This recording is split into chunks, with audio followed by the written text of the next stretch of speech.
Usually on a Thursday afternoon, just before 1 o'clock, Mandy Wiener interviews a author of a book on her show, the Midday Report, and we've decided to throw out the Uno reverse card and speak to Mandy this morning as she's the author of a new book called The Deal, Inside the Talks That Shape South Africa's Future. She looks into the frantic negotiations which took place just over a year ago when the ANC failed to achieve a majority in the 2024 general elections. What that meant was, during the 14-day constitutionally statutory time, only 14 days to cobble together some form of governing arrangement. What happened during that time? Who got upset with each other? Who stormed out? Who threatened to throw dead cats on the table? Mandy Wiener, my colleague and dear friend,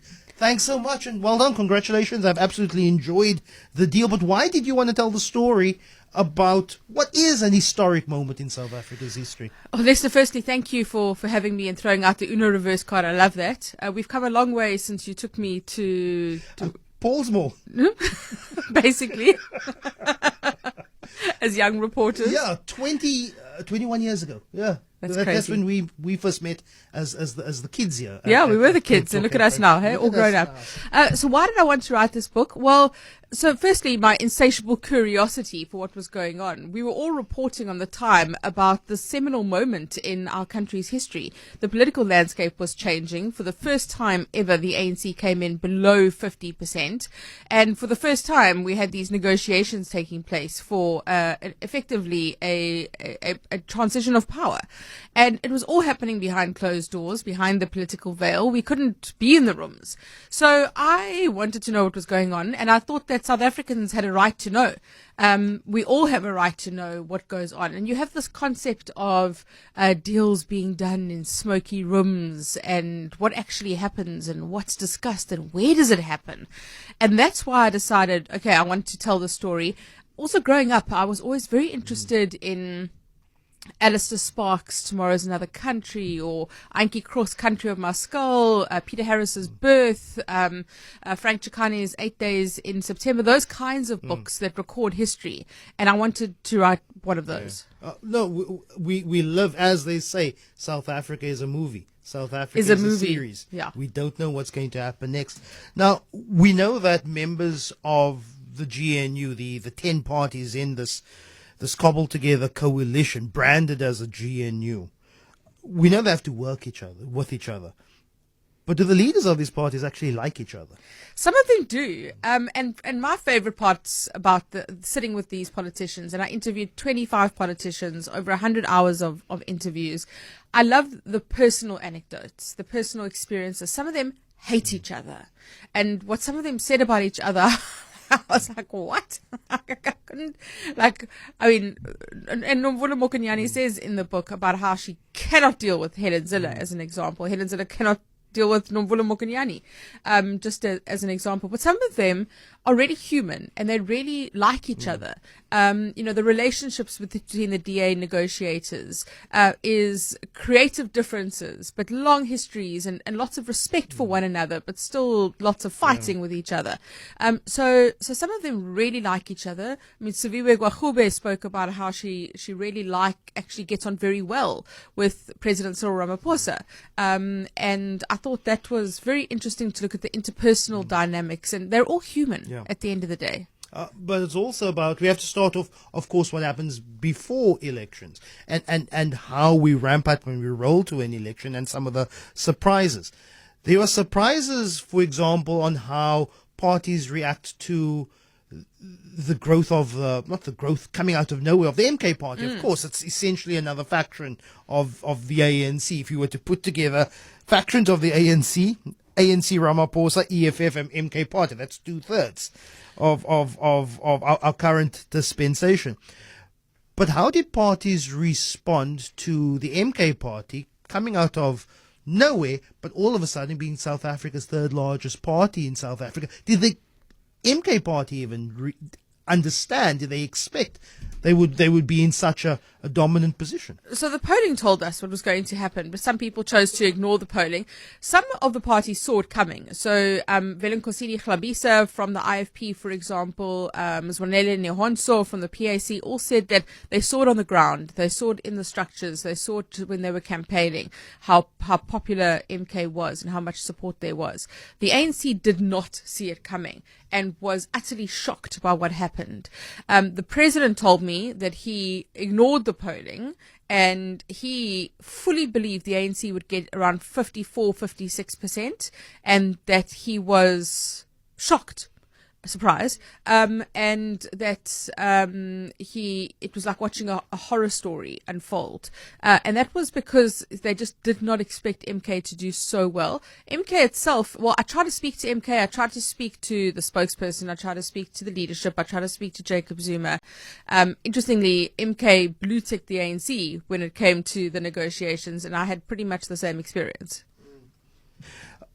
Let's look at then what happens in those 14 days. The ANC, I don't think we can say we were shocked. The writing was on the wall generally with the polling that the ANC would get just below 50, but an absolute shellacking and embarrassment in what they ended up with, just over 40%. It means that they have to cobble together some form of negotiation. You write that the organization or the culture of two political parties coming into contestation.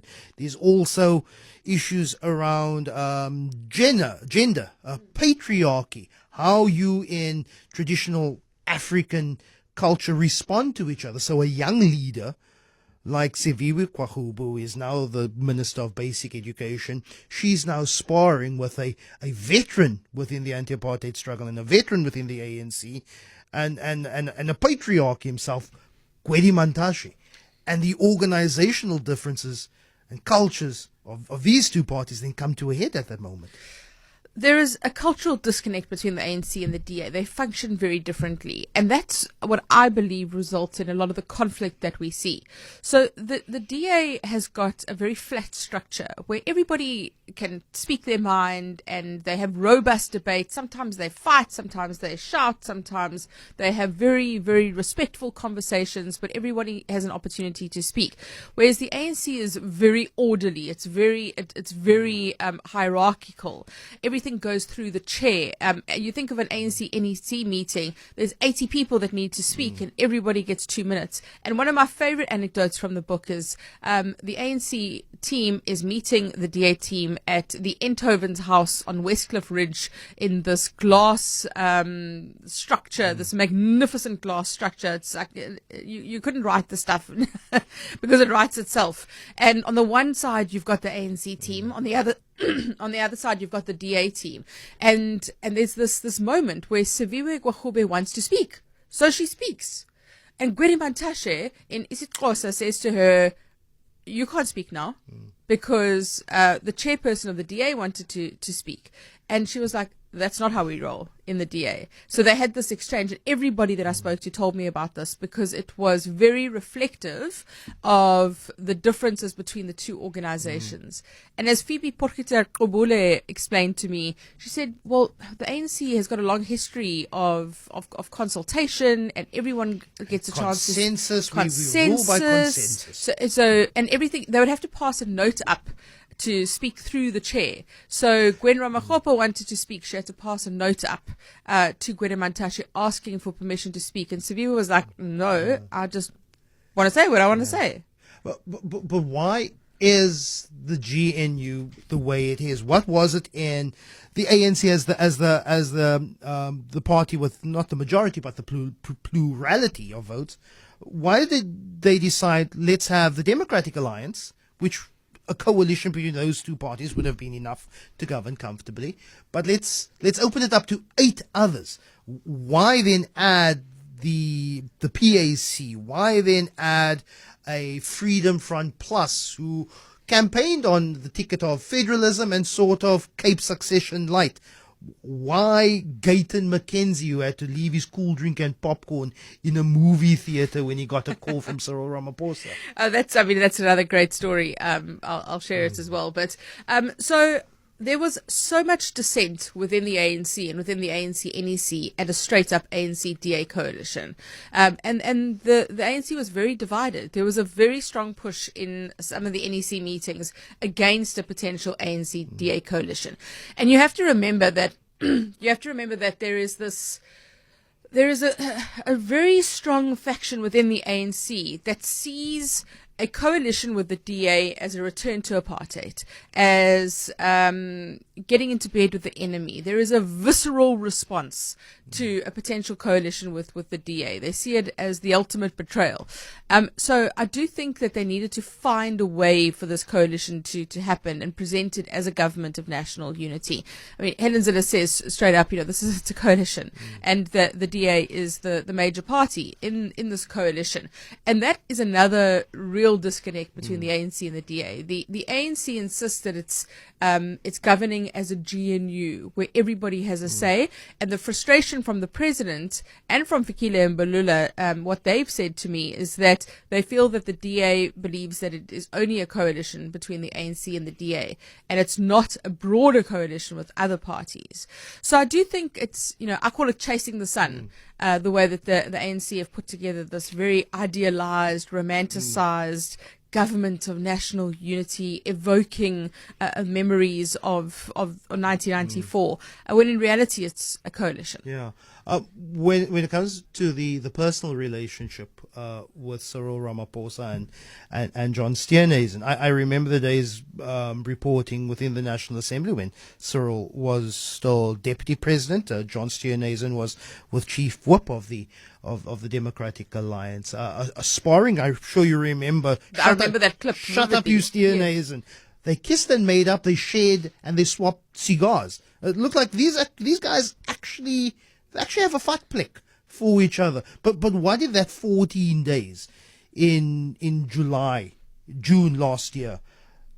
Talk to us about the relationship between Cyril Ramaphosa and John Steenhuisen. So initially, that relationship began with a WhatsApp message from John Steenhuisen to Cyril Ramaphosa saying, "Congratulations, Mr. President. It's time for the adults to start speaking." So that's how it started. But it took a long time before both men got into a room together. There were lots of attempts by intermediaries, by business people, by people like Rolf Meyer to try and get them to actually meet. And Cyril doesn't respond to messages, but he likes calling you at inopportune times. Exactly right. That's what you learned noticed. from the book. Yeah. So they couldn't get into a room together, and I think this was strategic by the president. I think he did this on purpose because they wanted to use him as leverage closer, and he was running the clock down. He basically implied that he was running the clock down. So there was a meeting at Genadendal the day before the president was elected, and the only time that they really needed to get into a room together was when they started exchanging letters over the cabinets, and there was that big conflict over the letters, over the cabinet positions. And Ramaphosa was furious with John Steenhuisen and Helen Zille about the letters and the leaks, even though the DA says the ANC actually leaked the letters. But ultimately it culminated with a meeting at Mahlamba Ndlopfu in Pretoria. And there was so much conflict that John Steenhuisen decided to take a peace offering. And he took a bottle of Nick and 40's Epicenter from Sarensburg Estate, a bottle of wine as a peace offering. And he went to see Ramaphosa, and Ramaphosa took Steenhuisen out onto the balcony at Mahlamba Ndlopfu and showed him Mandela's favorite view, the vista over the capital. And Ramaphosa describes this as a mellowing moment between the two. And he said he was very hopeful about their relationship then, but he had some very strong things to say about Steenhuisen. Steenhuisen says that Ramaphosa has a thin skin, but ultimately is capable of a strong pull. Yeah. So, and Ramaphosa says the magic is lacking in their relationship. That he doesn't have quite the same relationship with him that he had with Rolf Meyer. And I think that's important going forward, but he's hopeful it can get better. Yeah, some people are hopeful, others not, but the analysis and the opinion that I have. You spoke about the organizational differences between the ANC and the Democratic Alliance. But if you look at their policies, black and white policies on paper, there's very little difference between the ANC and the Democratic Alliance. They straddle the ideological center. What is then the future come not just 2029 but 2026 in a metro like Johannesburg? Helen Zille's running for mayor there. I'm not seeing any indication as yet of the ANC putting up a strong candidate there. Does the ANC tacitly saying, let's just maybe extend the GNU a little further to Joburg? We'll put up a show candidate, and you know what? If there's a hung council, we actually may back Helen Zille. What happens in 2029 when it's clear we are a coalition country? Are we going to see, maybe not in 10, maybe not in 15, maybe 20 years' time, the ANC and the DA somewhat form some sort of loose DANC? Joburg's a different country at the moment. So I write about this in the book as well, where we were able to reach a government of national unity at a national level, and amazing that they were able to do that in the limited time. But they couldn't reach a government of provincial unity in Gauteng because, for various reasons, everyone's got a different account of that, but they just could not reach an agreement between the ANC in Gauteng and the DA, and Helen Zille came in to negotiate that. So there's a lot of water under that bridge. There's a lot of deep emotions around Gauteng. So I do not see a situation where there is necessarily a coalition between the ANC and the DA. Anything is possible, of course. I think that Joburg's going to be a big fight because the ANC wants Joburg. It is the economic center, the heartbeat of the country. And the DA really wants Joburg because of service delivery. And they want to be able to show that they can bring, Joburg, the infrastructure collapse, the water, electricity, refuse collection, all of that. That's the stuff that really matters to people. And I think we're going to see a big fight between the ANC and the DA. I don't think it would lead to the collapse nationally of the GNU, but I think it's going to get messy. It's a fascinating book. It's called The Deal: Inside the Talks That Shape South Africa's Future. This was just a little whetting of the appetite, because I'm actually speaking to Mandy this evening at the Book Lounge, where we officially launched the book to Cape Town audiences. It's from 5:30 till 7 o'clock tonight at the Book Lounge in Ruland Street. I do know there are going to be a couple of politicians. There'll be politicians there. So, and hangers-on and entourages, maybe a couple of ministers. So there's blue lights outside. So get there early tonight at the Book Lounge, 5:30 to 7. Me in conversation, dear friend Mandy Wiener. Thanks so much.